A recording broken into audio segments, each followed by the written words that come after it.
Lalu terjadi juga di Rajab peristiwa Isra wal Mi'raj Nabi Muhammad sallallahu alaihi wasallam, yang dimana ini peristiwa sakral luar biasa. Kita sebagai umat Islam wajib untuk percaya.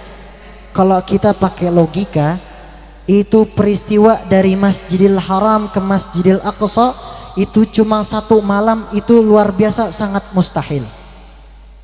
Tapi di sini Allah Ta'ala menegaskan dan juga menunjukkan kemuliaan dan kekuasaannya, bahwasanya apapun bisa terjadi dalam sehari, bahkan dalam 1 menit pun bisa terjadi kalau Allah berkehendak. Subhanalladzi asra bi'abdihi lailan minal masjidil harami.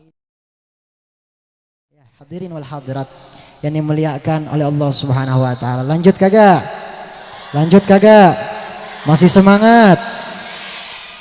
Alhamdulillah. Lalu di bulan Rajab Allah Ta'ala menyukai orang yang menyucikan dirinya. Dilihat sama Allah, apakah di bulan ini banyak hamba Allah yang bertaubat kepada Allah Subhanahu wa taala. Coba kita lihat, ulama-ulama kita telah mengajarkan kita, biasanya ba'da subuh atau ba'da maghrib kita baca Rabbighfirli warhamni watub alayya. Ini buat apa? Ini agar kita meminta taubat sama Allah Subhanahu wa taala, minta ampunan sama Allah Subhanahu wa taala. Rabbighfirli warhamni watub alayya, aku bertaubat kepadamu ya Allah. Lalu Nabi SAW juga mengajarkan, kalau kita bertemu dengan bulan Rajab, bulan Sya'ban, bulan suci Ramadan, perbanyak baca Allahumma barik lana fi Rajab wa Sya'ban wa ballighna Ramadan. Ya Allah, berkahilah kami di bulan Rajab, berkahilah kami di bulan Sya'ban, dan pertemukanlah kami dengan bulan suci Ramadan. Mudah-mudahan kita semua bisa bertemu bulan suci Ramadan. Amin amin ya rabbal. Ini 3, bulan Rajab, bulan Sya'ban, bulan suci Ramadan. Lalu kenapa bulan Rajab juga menjadi mulia? Nah ini Masya Allah, ada peristiwa-peristiwa juga yang terjadi di bulan Rajab. Yang pertama, di bulan Rajab itu terjadi yang namanya ujian dari Allah Subhanahu wa taala. Ini ujian diberikan kepada Nabi besar Nabi Muhammad sallallahu alaihi wasallam, dan ujiannya sangatlah berat, yaitu beliau ditinggali oleh paman beliau, yaitu paman Abu Thalib. Lalu ujian juga yang kedua ditinggali oleh istri tercinta beliau, Sayyidatuna Khadijah radhiyallahu anha. Lalu terjadi juga di Rajab peristiwa Isra wal Mi'raj Nabi Muhammad sallallahu alaihi wasallam, yang dimana ini peristiwa sakral luar biasa. Kita sebagai umat Islam wajib untuk percaya. Jangan sampai kita mengaku Islam tapi nggak percaya sama Isra wal Mi'raj Nabi Muhammad. Kenapa? Karena pada saat itu, di saat Nabi sallallahu alaihi wasallam mengatakan peristiwa Isra wal Mi'raj Nabi Muhammad sallallahu alaihi wasallam, banyak yang nggak percaya. Yang tadinya beriman kepada Allah, akhirnya nggak beriman lagi sama Allah. Pengen tahu kenapa? Pengen tahu? Ibu tak pengen tahu ibu? Ini adik-adik pengen tahu? Ini bocil-bocil kematian pengen tahu? Iya. Kenapa pada saat itu yang tadinya beriman nggak beriman lagi sama Allah? Karena mereka menggunakan logikanya.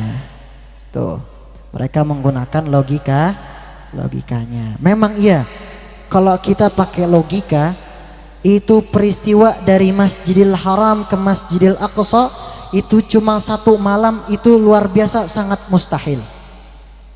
Tapi di sini Allah Ta'ala menegaskan dan juga menunjukkan kemuliaan dan kekuasaannya, bahwasanya apapun bisa terjadi dalam sehari, bahkan dalam 1 menit pun bisa terjadi kalau Allah berkehendak. Subhanalladzi asra bi'abdihi lailan minal masjidil harami ilal masjidil aqsa alladzi barakna haulahu linuriyahu min ayatina. Maha suci Allah yang telah memperjalankan hambanya dari Masjidil Haram ke Masjidil Aqsa, yang telah kami berkahi di dalamnya di suatu malam, linuriyahu min ayatina, agar kami menunjukkan inilah kekuasaan ayatnya kami, inilah kekuasaan Allah Subhanahu wa ta'ala. Maka di peristiwa ini juga terjadi dan juga perintah sholat 5 waktu. Saya pengen tanya, yang sholat 5 waktu di sini keteteran ada kagak?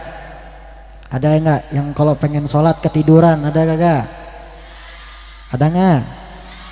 Enggak ada insyaallah di sini. Saya yakin enggak ada. Orang soleh semua saya bilang ya. Alhamdulillah. Tadi saya pas turun kaget saya. Kirain saya orang Jasinga ya, bahasanya Sunda ya. Pas turun ada yang pakai bahasa Arab. Marhaba, marhaba habib, marhaba. Masya Allah. Ahlan wa sahlan, masya Allah. Ini saya bilang luar biasa ini orang sini, orang soleh semua ini, bisa bahasa Arab, bahasa Al-Quran ya. Lalu juga tadi di sono alhamdulillah dijamu oleh Sahibul Bait, luar biasa. Senangnya luar biasa saya.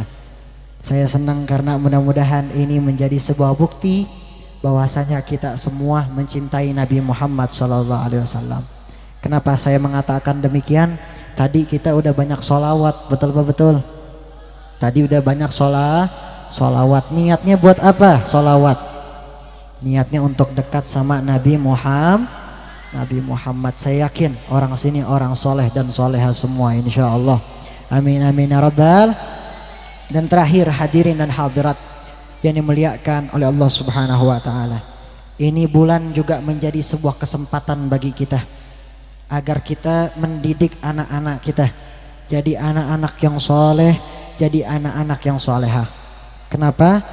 Karena di bulan Rajab kita lihat di setiap daerah itu ngadain yang namanya bahasanya Rajaban. Biasanya itu pada ngumpul, pada berzikir, doa bersama. Nah ini kita didik anak-anak kita, kita kumpulkan anak-anak kita, kita bawa ke tempat-tempat seperti ini, ke tempat majelis taklim, ke tempat suci yaitu masjid atau musola. Karena kalau kita pengen lihat di zaman sekarang mirisnya luar biasa. Yang tadinya dekat sama Allah menjauh dari Allah Subhanahu wa ta'ala. Ini akhir zaman sudah ditunjukkan oleh Allah ta'ala. Makanya ayo kita memperkuat iman kita dan juga ayo sama-sama bawa anak kita dalam majelis seperti ini. Terakhir untuk ibu-ibu, karena sebenarnya ini acara walimatul hamil ya. Ini acara mendoakan yang sedang hamil. Saya punya pesan 3 dan ini bukan perkataan saya. Ini perkataan Nabi besar Nabi Muhammad sallallahu alaihi wasallam, agar anak kita jadi anak yang soleh dan soleha. Pengen anaknya jadi anak soleh dan soleha? Ini dia 3 resepnya, perkara yang perlu kita ajarin sama anak-anak kita.